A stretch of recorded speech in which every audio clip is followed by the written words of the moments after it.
Janasena party ఆధ్వర్యంలో కూటమి ప్రభుత్వం తరపున నిన్నటి రోజున ఎవరో అగ్రకులానికి సంబంధించిన వాళ్ళు ఒళ్ళెమ్మ గారిని ఇక్కడ ఉన్నటువంటి వాళ్ళందరినీ ఇబ్బంది పెడుతున్నారని వార్త మేము మన న్యూస్ ఛానళ్ల రూపంలో కొంతమంది పత్రికా ప్రతినిధులు పెట్టడంతో ఇవన్నీ కూడా పరామర్శించడానికి వచ్చాము.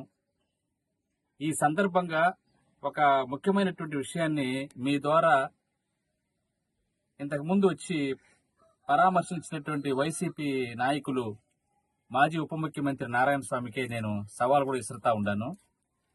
మీరు నిజమైనటువంటి నాయకులైతే, ఉప ముఖ్యమంత్రిగా నిస్వార్థంగా పనిచేసినటువంటి వ్యక్తి అయితే, ప్రజల మీద మమకారం ఎక్కువగా ఉంటే, ప్రజాసేవ చేయడానికే వచ్చినటువంటి వ్యక్తి అయితే, ఈరోజు 31వ తారీఖు సెప్టెంబర్ 1వ తేదీ, ఈ రోజు నుంచి సెప్టెంబర్ నెలాఖరు వరకు మీకు టైం ఇస్తున్నాం. మీరు నిజంగా అంత ప్రేమ ఉంటే, అంత అభిమానం ఉంటే, నిరుపేదల పక్షపాతి అనుకుంటే, నిస్వార్థపరులైనటువంటి సేవా తత్పరత కలిగినటువంటి గొప్ప వ్యక్తి అయితే, ఒళ్ళెమ్మ గారి కుటుంబానికి మీరు ఇల్లు కట్టియండి. 1 నెల రోజులు టైం ఇస్తున్నాను. 1 నెల రోజుల కాలంలో మీకు దమ్ముంటే, ధైర్యం ఉంటే, సేవా తత్పరత ఉంటే, సేవా గుణం ఉంటే, నిరుపేదల పక్షపాతి అయితే 1 నెల రోజులు టైం మీకు. ఈ లోపు ఈమెకి ఇల్లు కట్టియండి మీరు సొంతంగా. అప్పుడు మిమ్మల్ని శభాష్ అంటాం. మీ చేత కాకపోతే నా వల్ల కాదని చెప్పండి. అక్టోబర్ 1వ తేదీన గాంధీ జయంతిని పురస్కరించుకున్న 2వ తేదీ ఇదే ఇంటికి మేము కార్నర్ స్టోన్ వేసి ఈమెకి ఇల్లు కట్టిస్తాం. మేము ఈ ఛాలెంజ్ని స్వీకరిస్తామని మనస్ఫూర్తిగా హృదయపూర్వకంగా కోరుకుంటా ఉన్నాను. గత 5 సంవత్సరాల్లో లేనటువంటి ప్రేమ, గత 5 సంవత్సరాల్లో లేనటువంటి ఆ సేవా తత్పరత, ఆ గుణము ఇప్పుడు ఎక్కడి నుంచి వచ్చిందో మాకు అర్థం కావట్లా.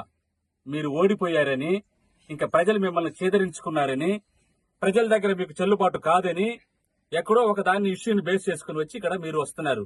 ఇదే కూటమి ఎమ్మెల్యే డాక్టర్ విఎం థామస్ గారు, మేమందరం కూడా కలిసి ఈ కుటుంబాన్ని పరామర్శించాం. ఆర్థికంగా కొంత సహాయం కూడా చేశాం. మరలా మా ఎమ్మెల్యే గారి పుట్టినరోజు సందర్భంగా 1 లక్ష రూపాయలు డబ్బు ఇచ్చాం. కూటమి ప్రభుత్వం తరపున ఈమెకి ఇల్లు కట్టియాలని గతంలోనే కలెక్టర్ గారి ద్వారా ఇక్కడ అధికారులందరూ కూడా వచ్చి ఆల్రెడీ చూసి వెళ్లారు, అన్ని పరిశీలించారు. వీళ్ళకి ఇల్లు శాంక్షన్ చేయడానికి కూడా సిద్ధంగా ఉన్నారు. ఇలాంటి సందర్భంలో మీరు రాద్ధాంతం చేయటాన్ని పూర్తి కూడా మేము జనసేన పార్టీ తరపున, కూటమి ప్రభుత్వం తరపున మేము దీన్ని పూర్తిగా ఖండిస్తా ఉన్నాం. ఒళ్ళెమ్మ గారి కుటుంబానికి అండగా కూటమి ప్రభుత్వం ఉంటుంది.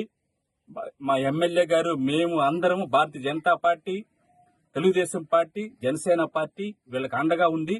వీళ్ళకి ఇల్లు కట్టించి మేము తీరుతాం.